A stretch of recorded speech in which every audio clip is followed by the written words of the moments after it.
رسول اکرم صلی اللہ علیہ وسلم نے اسے فرمایا، اور یہ روایت سلسلہ صحیحہ جامع ترمذی اور سنن ابن ماجہ کی ہے، لا یزید فی العمر الا البر، نیکی کرنے سے زندگی میں برکت آتی ہے، زندگی لمبی ہو جاتی ہے، زندگی میں اضافہ ہو جاتا ہے۔ ولا يرد القدر الا الدعاء، اور تقدیر کو اگر بدل سکتی ہے تو دعا بدل سکتی ہے۔ سوال پیدا ہو رہا ہوگا، ابھی آپ نے کہا زندگی تو اتنی رہتی ہے تو نیکی کرنے سے بڑھ کیسے جاتی ہے؟ اس کے دو معنی ہیں۔ زندگی وہی ہے آپ کی 42 سے 52 سال، لیکن کام اور نیکیاں آپ اتنے کر جائیں گے جتنے 80 سال والے بھی نہیں کرتے۔ برکت، اور آج یہ برکت سلف میں نظر آتی ہے۔ آپ نے تفسیر کتنی کو بڑی دیکھی ہے، کتنی جلدوں کی تفسیر حدائق ذات بہجہ، یہ صرف 300 جلدوں پر مشتمل تفسیر تھی، 300 جلدوں پہ تفسیر تھی، اور وہ لکھنے والے کہتے تھے میں نے 90,000 اوراق لکھے، پھر میں نے کہا کس نے پڑھنا، پھر میں نے اختصار کیا ہے۔ یہ امام ابن تیمیہ رحمۃ اللہ علیہ جیل میں ہیں، تفسیر لکھ رہے ہیں، جیل کی دیواروں پہ تفسیر لکھی جا رہی۔ یہ امام ابن القیم نے 6 جلدوں میں زاد المعاد لکھی ہے۔ یہ زاد المعاد جو انسان پڑھ لے، دنیا کا کوئی مسئلہ ایسا نہیں جس میں خلاصہ اس کے سامنے نہیں آ جائے گا، اور واحد کتاب یہ ہے کہ اگر کوئی شخص اس کو ایک مرتبہ پکڑ لے اور اس کی آخری جلد تک پہنچ جائے، آپ کو عرض پاکستان میں اس جیسا دین کی فہم والا مفتی نہیں ملے گا۔ یہ میں ایسے نہیں کہہ رہا، آپ اس کی 5ویں جلد کو اٹھائیں، آج اس کو آپ پھینک دیتے ہیں، پیاز کی کون سی بات ہے، آپ کو پیاز کے بھی 12 فوائد نظر آئیں گے طب کے بارے میں۔ اور اگر غلام کی بات آئی ہے تو سارے غلاموں کے نام پیش کریں گے کہ اللہ کے رسول کے کون کون سے غلام اور کہاں سے آئے، تفصیلات۔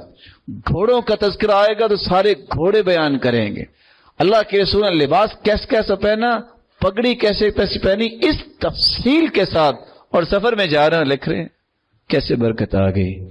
آج ہم سفر میں یہ دیکھتے ہیں گاڑی لیٹ ہو گئی ہے، آج پتہ نہیں کیا ہوا ہے۔ یہ برکت اللہ عطا کرتے ہیں، تھوڑی زندگی میں بہت سارا کام۔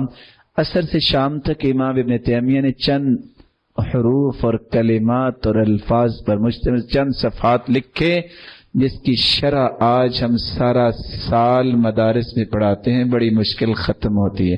انہوں نے کتنے وقت میں لکھا؟ عصر سے مغرب تک۔ اور اگر پرانا ان کا فتاوی، جس کو فتاوہ بولتے ہیں، 37 جلدوں میں ہے، شاید آپ تو اٹھا ہی لیں، میں ذرا کمزور ہوں۔ 37 جلدوں کا فتاوہ، اور یہ 54 جلدوں میں جو خطیب بغدادی نے کتاب لکھی ہے، یہ کیسے؟ وہ کہانیاں نہیں لکھی میں لاہور گیا اور وہاں سے میں نے یہ کھانا کھایا، پھر میں گجرانوالا گیا تو وہاں فلاں شخص کے پائے کھائے، وہ نہیں لکھا ہوا۔ دلائل ہیں، حدیث ہیں اور مسائل ہیں۔ وہاں یہ نہیں کہ میں نے چھانگا مانگا وہاں جھیل پہ یہ دیکھا، وہاں مور بیٹھا ہوا تھا، ٹانگ پہ ویسے چوٹ لگی ہوئی تھی، وہ یہ نہیں لکھا، اس میں حقائق لکھے ہیں۔ کیسے لکھ لیا؟ اور اس کا دوسرا معنی یہ ہے، قرآن مجید میں اللہ رب العزت فرماتے ہیں یمحو اللہ ما یشاء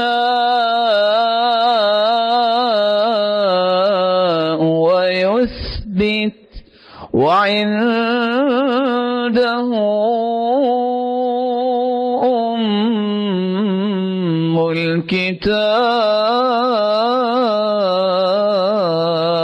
الکتاب۔ لوح محفوظ کس کے پاس ہے؟ لوح محفوظ کس کے پاس ہے؟ وعنده الکتاب۔ وہ جو چاہے مٹا دے، جو چاہے باقی رکھے، اس کو کوئی پوچھنے والا ہے؟ تقدیر لکھی کس نے؟ اس کو مٹانے کے لیے اس نے کسی سے مشورہ کرنا؟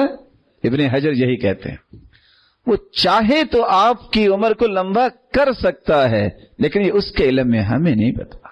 اس لیے نیکی کرنے سے انسان کی زندگی لمبی ہوتی ہے، بابرکت ہوتی ہے۔